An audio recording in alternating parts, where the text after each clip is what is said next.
Scientists have only discovered the new species called king stinger about a week ago. We think this creature is very rare and can harm any other animal. We are sure that there are not a lot of these insects in the world. Only 20 of king stingers have been reported.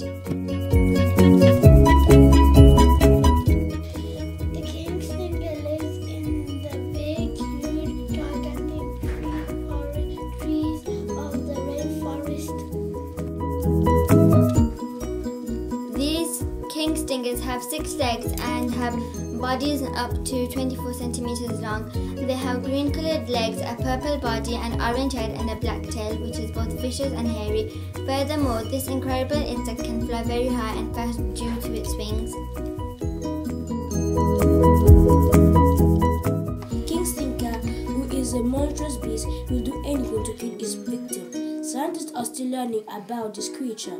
However, they can assure you this beast is not a problem to humans.